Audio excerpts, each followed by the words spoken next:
Este podcast é uma gentileza da construtora Vimarra, 43 99993 0033, Londrina, Paraná.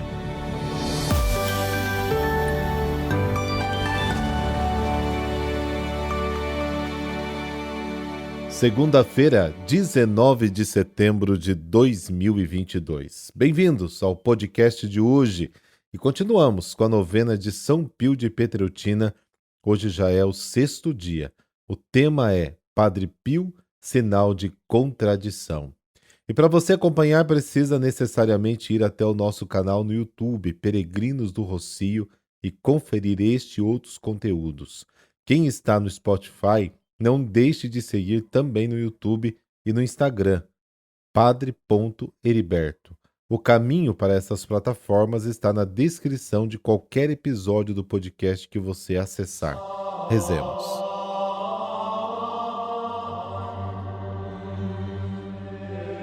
Pelo sinal da Santa Cruz, livrai-nos Deus, nosso Senhor, dos nossos inimigos. Inspirai, Senhor, as nossas ações e ajudai-nos a realizá-las, para que em vós comece e termine tudo aquilo que fizermos. Amém.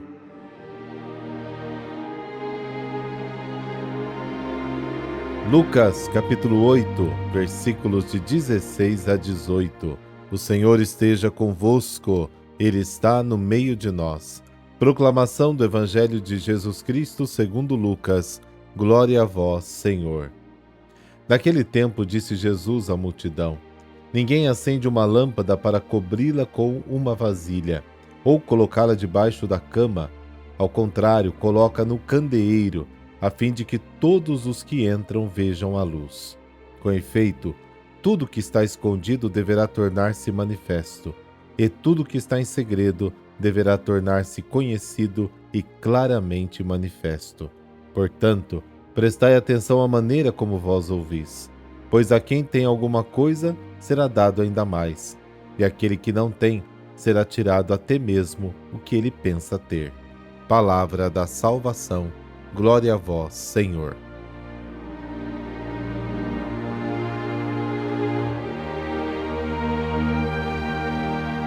O Evangelho de hoje nos apresenta 3 pequenas frases ditas por Jesus. São frases dispersas que Lucas coloca aqui depois da parábola da semeadura e da explicação aos discípulos. Esse contexto literário no qual Lucas coloca as 3 frases nos ajuda a entender como ele quer que entendamos essas frases de Jesus. Ninguém acende uma lâmpada e a cobre com um vaso ou a coloca debaixo de uma cama. Em vez disso, coloca em um candelabro para que quem entrar veja a luz. Esta frase de Jesus é uma parábola curta. Jesus não explica, porque todos sabem o que significa. Pertencia à vida cotidiana. Naquela época não havia luz elétrica. Vamos imaginar isso. A família está reunida em casa, o pôr do sol começa, uma pessoa se levanta, pega a lâmpada, cobre-a com um vaso ou a coloca debaixo da cama. O que os parentes vão dizer? Todo mundo vai gritar: mas você ficou louco? Coloque a lâmpada na mesa. Em uma reunião bíblica, alguém faz o seguinte comentário: a palavra de Deus é uma lâmpada para ser acesa na escuridão da noite. Se permanece fechada no livro da Bíblia, é como uma lâmpada debaixo de um vaso. Mas quando é colocada sobre a mesa, ilumina toda a casa, e quando é lida em comunidade, é comunicada a vida. O contexto em que Lucas situa esta frase refere-se à explicação que Jesus deu da parábola da semeadura.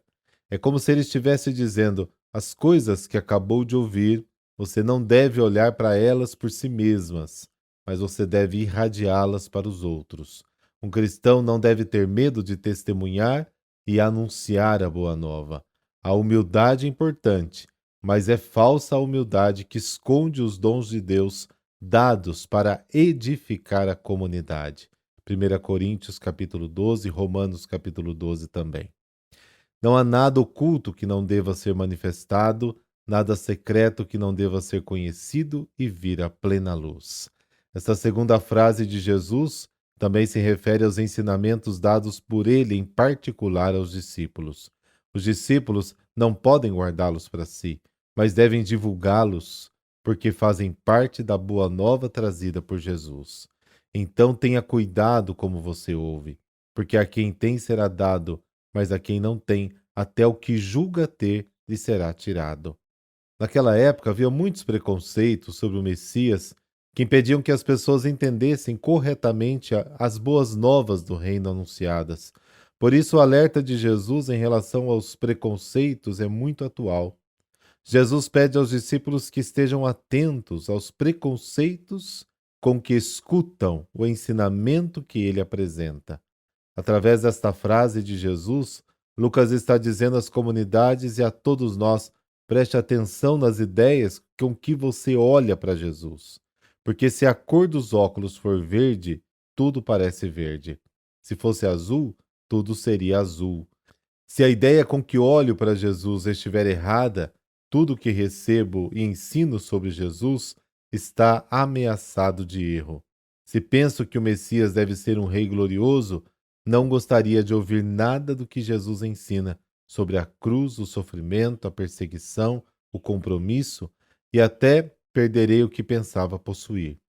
Combinando essa terceira frase com a primeira, podemos concluir o seguinte: quem guarda para si o que recebe e não o partilha com os outros, perde o que tem, porque já ficou empobrecido.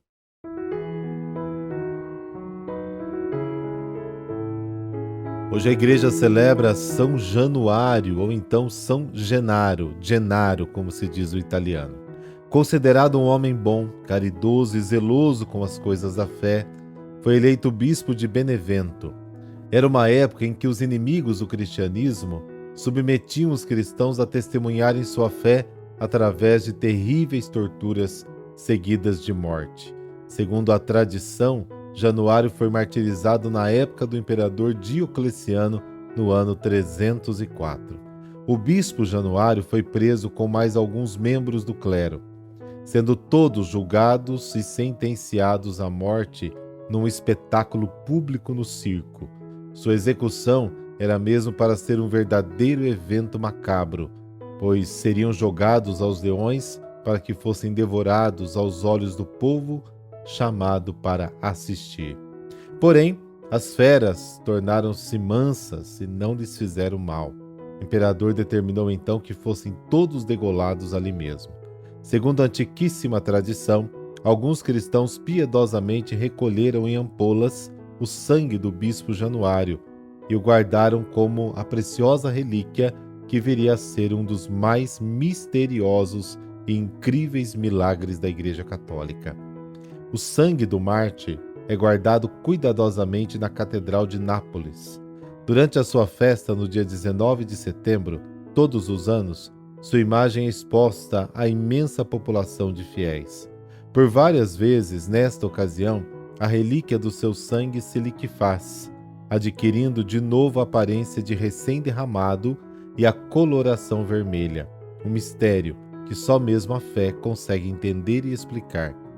Por tudo isso, o povo de Nápoles e todos os católicos devotam enorme veneração por São Januário. Até a história desta linda cidade italiana, aos pés da montanha do vulcão, se confunde com a devoção dedicada a ele, que os protege das pestes e das erupções do próprio vulcão. Deus eterno e todo-poderoso, que a vossos pastores associastes São Januário, a quem destes a graça de lutar pela justiça até a morte, concedei-nos por sua intercessão suportar por vosso amor as adversidades e correr ao encontro de vós, que sois a nossa vida. Por Cristo nosso Senhor. Amém. Por intercessão de São Januário, dessa bênção de Deus Todo-Poderoso, Pai, Filho, Espírito Santo. Amém. Excelente dia para você. Te espero às 9 da noite para a novena do Padre Pio. Até mais.